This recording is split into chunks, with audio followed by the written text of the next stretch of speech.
ไปที่หน้าล็อกอินใส่อีเมลของห้านค้าใส่รหัสผ่านฟังก์ชันน่ารักจะแสดง10สินค้าที่ขายดีเฮาสามารถเบิ่งอยู่นี่ได้เลยแล้วมันจะแสดงออเดอร์ทั้งหมดของห้านค้าจัดส่งสำเร็จกำลังจัดส่งยกเลิกออเดอร์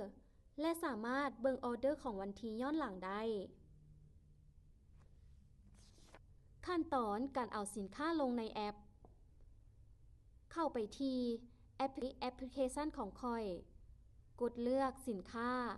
จะมีขั้นตอนในการเพิ่มสินค้าดังนี้รูปภาพสินค้าอัปโหลดรูปภาพสินค้าที่ต้องการขาย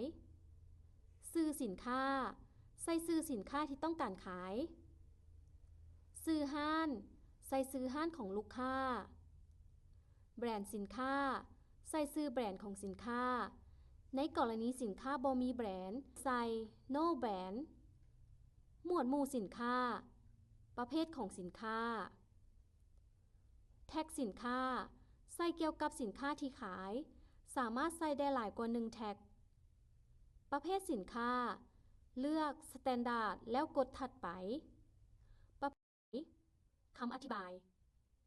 ราคาสั่งซื้อราคาต้นทุนสินค้าราคาขายเป็นราคาที่ขายหน้าห้าน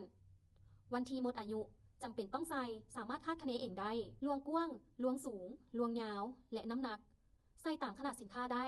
ถ้ายังบ่แน่ใจสามารถใส่เป็น1ได้รหัสบาร์โค้ดถ้ามีบาร์โค้ดของสินค้าสามารถเติมใส่ได้เลยถ้าบ่มีให้เลือกกดสร้างบาร์โค้ดฐานะสินค้ากดเปิดแล้วกดเพิ่มสินค้าจะขึ้นหน้าต่างการเอาสินค้าลงคือเก่ารูปภาพสินค้าอัปโหลดรูปภาพสินค้าที่ต้องการขายชื่อสินค้าใส่ชื่อสินค้าที่ต้องการขายชื่อห้านใส่ชื่อห้านของลูกค้าแบรนด์สินค้าให้ใส่ชื่อแบรนด์ของสินค้ากรณีสินค้าบ่มีแบรนด์ให้ใส่ว่า no brand หมวดหมู่สินค้าขั้นตอนนี้สามารถตั้งค่าตึมแบบเดียวกันกับ standard แท็กสินค้าตัวนี้บ่มีแท็กของสินค้าที่เฮาจะอัพลงขายเฮาก็สามารถเพิ่มขึ้นเองได้เพียงแต่กดเพิ่มใหม่ใส่ชื่อเพียงแต่กดเพิ่มใหม่ใส่ชื่อแท็กแล้วกดเพิ่มหลังจากนั้นก็เลือกแท็กที่เฮาเพิ่มใส่เลยประเภทของสินค้าเลือก reason เติมคำอธิบายแล้วกดถัดไปกดซ่องคุณลักษณะ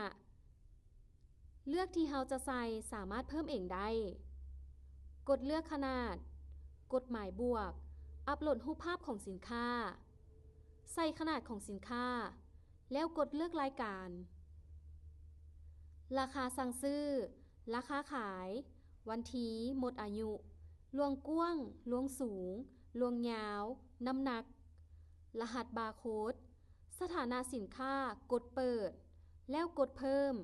สำหรับฟังก์ชันนี้ตื่มแบบเดียวกันกับ Standard สำหรับฟังก์ชันนี้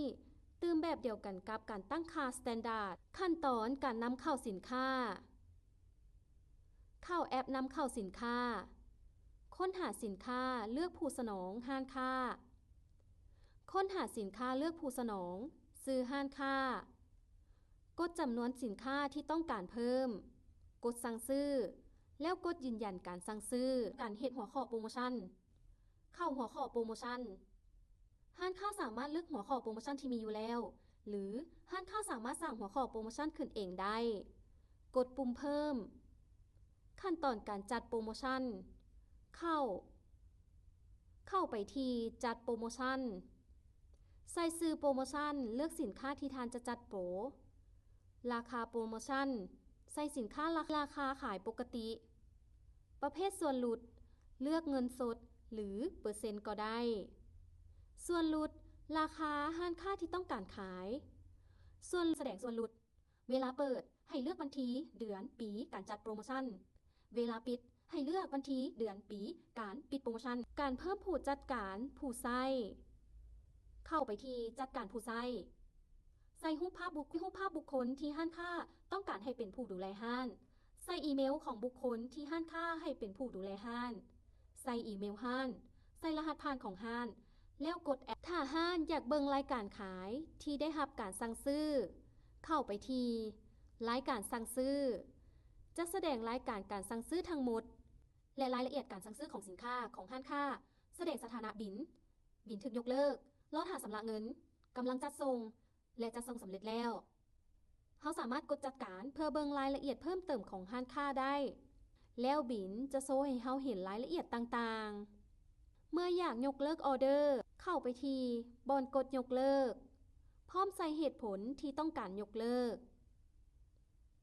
การ Export ข้อมูลเข้าไปที่ Export แล้วเลือกวันที่กดปุ่ม to Excel แล้วข้อมูลจะดาวน์โหลดและไปแสดงอยู่ที่ Excel